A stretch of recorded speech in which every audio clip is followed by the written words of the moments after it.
Hey, welcome. Hi, I'm Joseph Hayes. I'm a licensed professional counselor in Mount Pleasant, Texas. I'm here today to talk about a great thing. This thing is called peace of mind. In order to have peace of mind, we must first understand how the mind works. And I'm fixing to teach you how to have this peace of mind. This peace of mind is so important it can make or break you at times. A lot of people think that we lose our mind.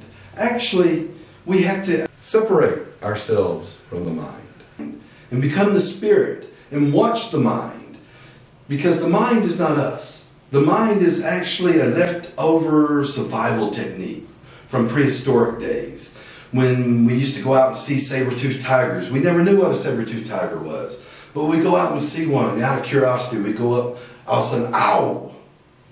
Next thing you know, we either ran and lived, or we fought the saber-toothed tiger and basically killed it, or if the third thing happened, it doesn't matter. The third thing happened is we got killed and ate by the tiger. But however, our mind imprinted us with danger. Very next time we stepped out of that cave, we looked about 1,000 yards away. There it was, a saber-toothed tiger.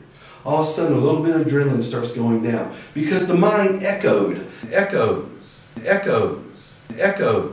that imprint back into us. That's a survival mechanism.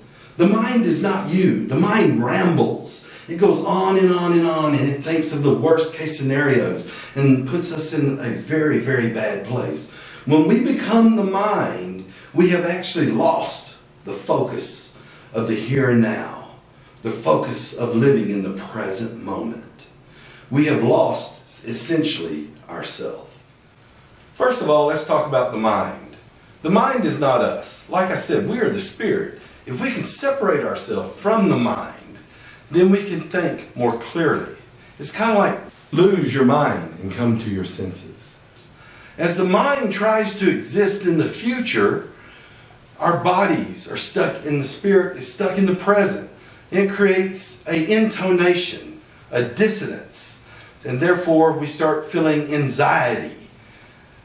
And it's all caused by our thoughts. Our thoughts are trying to express themselves in the future while we're stuck in the present, or the moment, or the here and now, whatever you want to call it. That is where the stress starts to happen. I'll give you an example. If you break up with your girlfriend, say it was a long girlfriend, and you break up with her, the mind starts attacking you. It starts jumping in the future, and it says stuff like, oh, I'll never love again. Oh, I'll never see her again. Oh, she might die. Oh, I won't ever fall in love. Nobody will ever have me. And when we believe the mind and become the mind, that's when we have lost all sense of self. We must separate ourselves like an observer and say, stop. This is only a thought. It shall soon pass. Realize that that's your mind rambling off in the future. Just like the past. Your mind might stick in the past while you're in the present, creating depression or worry just the same. All depression and anxiety are drugged from either the future or the past into the moment, and then we become that feeling. When we become the mind, we become depressed. If I became that thoughts that were compounding, like, oh, I'll never love again, oh, I'll never see my ex-girlfriend again, oh, I'll never experience that. If I become that, I start feeling bad and depressed. If I observe it and say stop and realize the mind is not me, I am not depressed, and I just experience the presence, the here and now, and I allow all my thoughts that try to intervene, just go away and just exist right here in the moment. I actually create a peacefulness for myself. Most of my stress is in the future or in the past or the depression. And I'll give you another example. Let's take, okay, say I'm 49 years old and a friend comes up to me and says, hey, have you heard about John? John's passed away. My mind will automatically jump back to when I remember John. Say I haven't seen John for 20 years. And it'll start reconnecting those attachments, and it'll drag the past into the moment. And I'll start feeling sad, feeling depressed and miserable and grief. And then I might even grieve for a while. Then my friend comes back up to me a month later and says, "Oh, Joey, I'm sorry. It wasn't John that passed away. It was John's friend." So I might not have known. But yet I felt those real feelings in the moment because I went back in the past, remnants of the past, and those thoughts, and I drug them into the present. And I experienced those feelings of grief. That is how powerful the mind is. The mind can make us live a hell on earth, or it can allow us to experience heaven on earth. It's all in the way we view the mind. And once we come to the acceptance that we are not the mind, then we set ourselves free to live in the present moment. Let's take jealousy for example. I work with a lot of people who are jealous.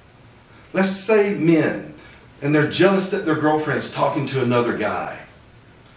Well, what's sad is their minds are jumping in the future. Their thoughts are, "Oh my gosh, she's going to leave me." Or, "Oh my gosh, she's going to cheat on me." And in the moment, if they come back to the moment, to the here and now, and accept you're with her right now. Your mind is creating this by the compounding thinking, and you're creating an illusion of reality. But however, you're experiencing it, so it's becoming your phenomena, so it's going to be your reality. I'll give you an example. Say I'm driving down the street, and I'm a jealous guy, and I hear the radio come on, and I hear a therapist talking to a woman on the radio. And on the radio, the woman's voice is disguised. I'm going to show you how the mind attacks us. The very first thought I hear is, "Wow, this is pretty interesting." Then I hear the therapist say, "What's bugging you?" And the woman says, "Well, I'm cheating on my husband with his best friend." Here goes my thoughts. Bam, number one. What a dummy, man. Don't he know his wife's cheating on him with his best friend? Then all of a sudden the second thought. Wow, her voice was disguised. Then the third thought.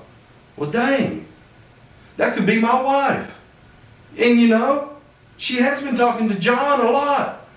By God, John better not be home when I get there, because in my mind, I done created a hell. I created an illusion. Because when I get home, I'm probably going to react from, I'm thinking John and my wife are going off somewhere. In the present moment, the here and now, I'm with my wife. I have no reason to believe she's cheating on me.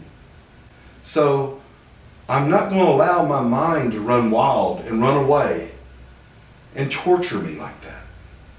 What I'm going to do, and I'm going to give you this little tool.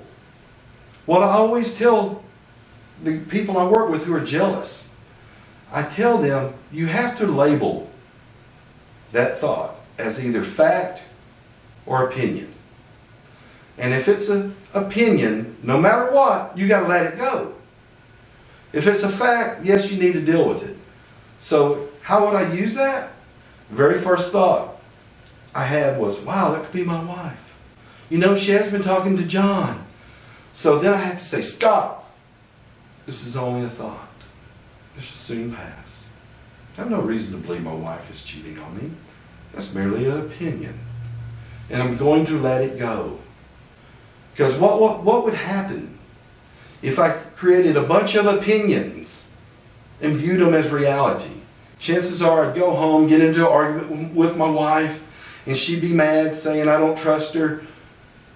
You see the self-destruction that the mind is causing me by me becoming the mind in the future and dragging it into the present moment.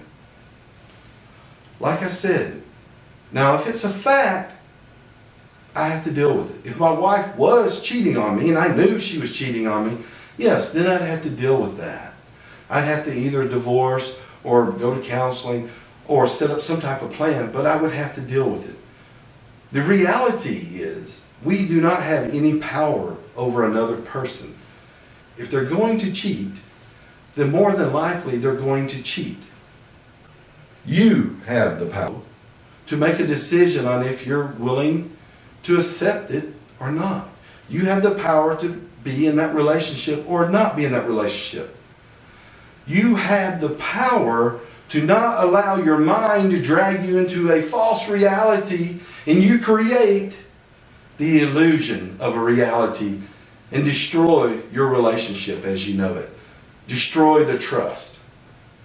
I have couples come to me all the time for counseling, and their hearts are with one another. They love each other, but their minds are stuck in the past and the future, and they won't let go, and they're burying their feet in the sand, and it's almost like they won't listen to their heart, and they're stuck in their mind. If they would just let go of the future thoughts, let go of the past thoughts, and accept, I'm with the one I love, and love them, then you can build your relationship.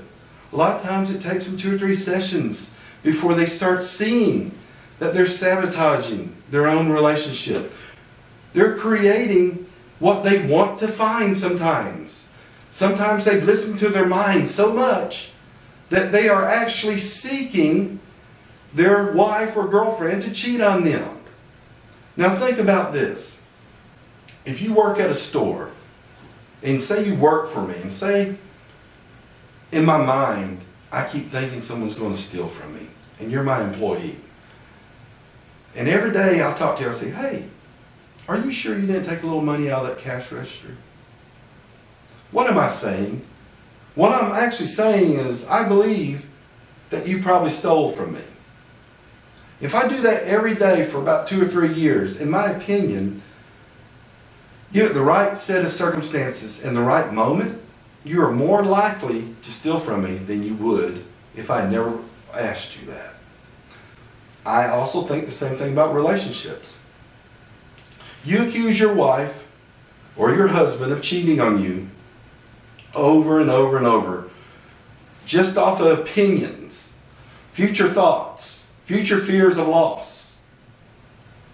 You give it the right set of circumstances, I'm willing to bet the probability is going to increase that they will cheat on you than they would if you never, ever accused them of it. Some would even say, why should I not? My partner thinks I'm cheating on him anyway. Jealousy can drive one insane. I have seen men come in and say, I don't think my wife's going to cheat on me, but I don't want her talking to other guys. It's like they're territorial. They need to come to the grips and ask themselves, all these thoughts that I'm thinking, are they fact or are they opinion? Well, if they're opinion of any sort, they got to let them go. Once you let go, you free yourself to live in the moment. By letting go of the jealousy, your marriage, your relationship will improve. By letting go, you can increase the bond with the other person. The sadness is, most of us aren't aware of this until it's too late. Think about your marriage. Think about your relationship. When you first met her, what was you doing to win her love? Was you just sitting back doing what you do now? Or was you willing to take her flowers, to sing to her, to do those special little things? When's the last time you and your partner went out on a date? Love is like a fire. You got to keep throwing wood on it to keep it burning. You stop throwing that wood, the fire starts to simmer and simmer and simmer. Do not take your relationship for granted. If you have jealousy issues, that's just one way to work with them. Another way is to use the thought blocking.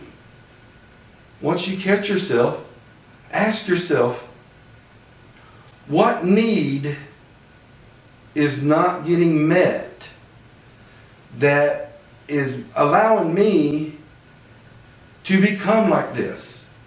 I have worked with many guys, they said, I don't want to be this way. And they feel like there's a need that's not being met. Maybe they feel insecure because they didn't get this. Or maybe they feel like the other person doesn't love them because they have to work. Maybe they don't feel like a priority. Identify the need that's not being met. Find a way to meet that need without torturing another person. Controlling a person is not going to make them love you anymore. Controlling another person is going to make them resent you. It's going to make them want to be without you. Do not allow your jealousy to become you. Your jealousy is the mind. Just like anger. Anger is the mind. If you become the mind, that's when you lost the sense of self. You must let go of the past.